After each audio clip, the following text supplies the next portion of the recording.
Hey everyone, welcome back to the channel. Today video I will show you how to fix could not created Apple ID on iPhone, iPad step by step. Whether you are setting a new devices, creating a new account, this method will help. Let's get started. So guys, first make sure your iPhone is connected to a stable internet connections and go to Safari app on iPhone and try to loading a website. It is not load connect to the stronger Wi-Fi, check your data. Now search is google.com and check your internet stables. Now back home screen, close the page and seconds.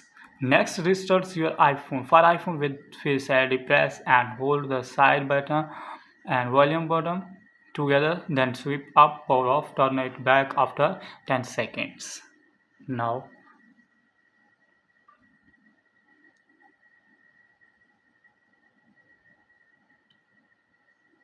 sweep and after 10 seconds and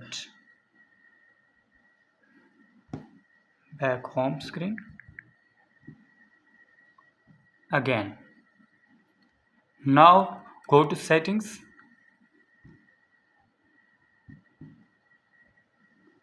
tab journal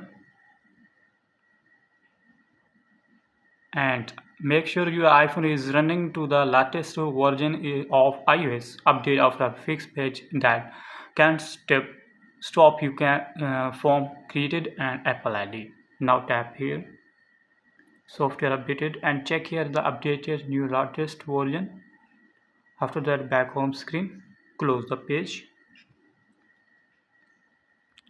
So Apple does not allow users under the 13 to create an Apple ID directly. If you are creating a new account for child your family sharing instead. So if still does not work on your iPhone, open browser and go to your appleid.apple.com. Now open Safari app. Now search here Apple ID, Apple and .com.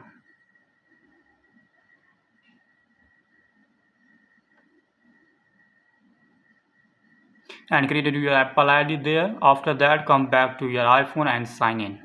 Now sign in and created a new accounts here and sign in your iPhone iCloud. Still not working, try restarting your network setting. Go to setting and then journal, tap it and now transfer and reset iPhone, reset network setting. Don't worry, this won't be delete your data. Now here's reset iPhone and then reset network settings. Enter your iPhone passcode and reset this. So back home screen, close the page. So if anything works, visit applead.com. You can chat, sell or even book a genius bar appointment for help. So and that it you will now learn to how to code not created with Apple ID problem. In this video I help you, please give it a thumb up and don't forget to subscribe for more tech tips, code and questions. Drop in the comments below and thanks for watching videos. Thank you.